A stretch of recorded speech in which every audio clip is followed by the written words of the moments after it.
Ano yung nabalitaan natin, nagalit daw si Basti Duterte. Nagalit daw si Basti Duterte dito kay Bongbong Marcos. Bakit? Kasi nga nagbigay si Bongbong Marcos ng date kung kailan bubuksan yung Bukana Bridge. Buksan daw yung Bukana Bridge sa ganitong kasi nga 'di ba inaangkin niyang kanya legacy project daw niya and so on and so forth.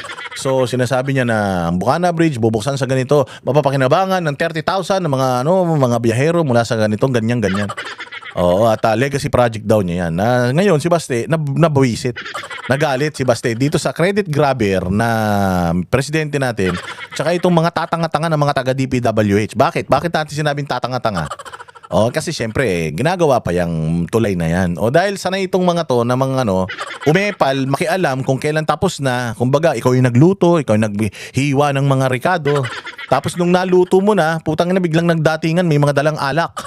Tapos pupulutanin yung niluto mo. Pinaghirapan mo yun yung niluto mo para talaga yun sa mga, kumbaga meron kang pagpapakainan nun, biglang nagsidating tong mga hudas na ito. Tapos nag-inuman, kinuha yung niluto mo, kinain nila. Tapos sinabi nila, ang sarap talaga ng pulutan sa inuman natin, ganun ang ginawa ng mga buwaka ng inang yan So ngayon si Baste nagagalit. Bakit? Kasi sabi nga niya, mali yung ginawa nila Kasi hindi sila nakipag-coordinate sa amin. Itong tulay na to, kinurdonan nila, sinaran nila sinaran nila yung coastal road. Kinurdonan nila ito, may mga tangke pa, tapos bumaba sila naka-helicopter, tapos naglakad sila dun sa tulay para sila mga ulol. Para silang mga Avengers na makikipaglaban sa digmaan. Para silang mga Backstreet Boys na gumagawa ng music video. Nilagyan nila ng tarpaulin nila, tapos inangkin nila na kanila. Magbubukas to sa ganito. Ang sabi ni Baste, hindi yan pwedeng basta-basta magbukas pa. Kailangan muna ng permiso ng local government kung safe na bang magbukas yan. Kasi katulad niya sa Davao City, napakahigpit dyan. Ang speed limit dyan, minsan 40 lang. 30, ganun, depende. Hulihin ka talaga dyan. Very strict sila dyan. Kasi nga, ayaw nilang madisgrasya yung mga motorista. So ngayon, itong tulay na ito, marami pang kailangan. Mukhang tapos na siya.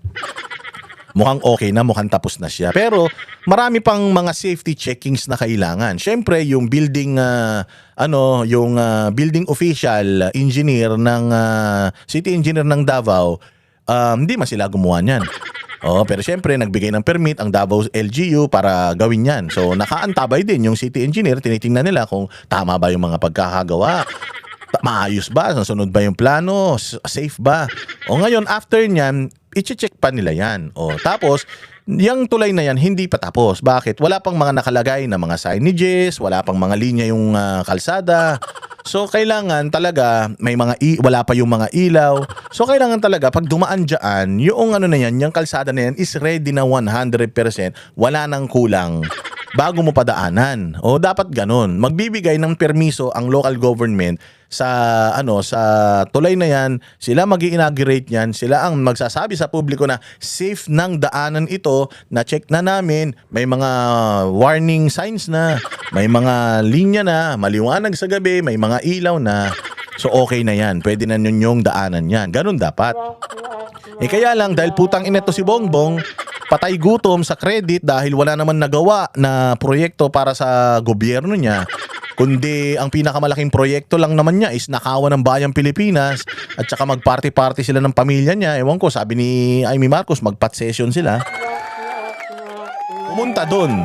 Tapos nagmagaling. Binuksan na sa ganitong araw. Sabi nga ni Baste, putsang inang yan. Siguro, dahil kupal naman sila, gusto nilang pakialaman, kami yung nagtrabaho, kami yung nagtulong-tulong, tapos sila yung kukuha ng credit, pinabuksan sa ganito, hindi mo naman pwedeng, baliin yung, sabi nga nila, pag utos ng hari, hindi nababali. Utos ng national government, di susundin ni Baste yan. Pero, sinasabi ni Baste na if something happens sa mga motorista dito, madisgrasya sila, dahil sa maagang pagbubukas nito, wala pa, hindi pa kumpleto, gusto nyo nang pabuksan para lang masabi na may nagawa kayo sa administrasyon ninyo, kasalanan nyo yan, kasalanan nyo yan. Hindi naman namin pwedeng sabihin na, hindi namin bubuksan yan. Dahil utos naman ng kataas-taasang magnanakaw sa Pilipinas yan. So kailangan, syempre, mag-adhere, mag-comply ang LGU. Pero may reservation si Basti Duterte at sinasabi nga niya na masyadong maaga yung pagbubukas, hindi pa yan dapat buksan sa publiko. Gawa ng marami pang mga kailangan na mga marami pa kaming checkings na kailangan gawin at kailangan mag-comply pa noong contractor doon sa mga checkings na yung mga features nung tulay na gusto naming ilagay nila for safety ng mga magta-travel, di ba? Kaya sabi niya, gusto nilang pabuksan Gustong pabuksan ng mga puta di pagka nabuksan niya, may nadisgrasya, sa kanila yan Huwag nila isisisi sa amin yan. Baka mamaya yan, may nadisgrasya dahil sa pagbubukas nila ng maaga, isisi nila sa amin yan. So yun yung sinasabi ni Baste, na nag-iisip bata kasi. Dahil alam naman niya na ang schedule talaga ng bukas ganito, pinaaga-agahan niya dahil nagtitrip siya. Kaya kayo, bantay-bantayan niyo yan trip ng trip yan. Ang lakas ng trip niyan. Ayop talaga. So yun nga, galit na galit si Basti Duterte doon. And bubuksan lang yata nila ilang lanes muna para habang kinukumpleto pa yung mga safety features noong noong tulay na yan. So yun yung kinagagalit ni Basti nung nakaraan. Walang Diyo. Kami ang boses ng masa, hindi natatakot.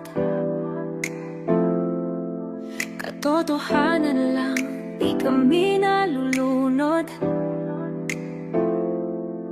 Walang bahid ng sismis, lahat ay totoo. Kahit sino ka pa, pag mali ka babanatan ka. Walang pinipili kulay, wala kaming kinikilingan. Basta para sa bayan, kami lalaban. Pag tama palakpakan, pag mali banatan, di matitinag, di matatakot. Para sa bayan, tuloy ang sigaw. Sa harap ng kamera, walang halong takot. Mga baluktot, lahat kayo'y tutumba.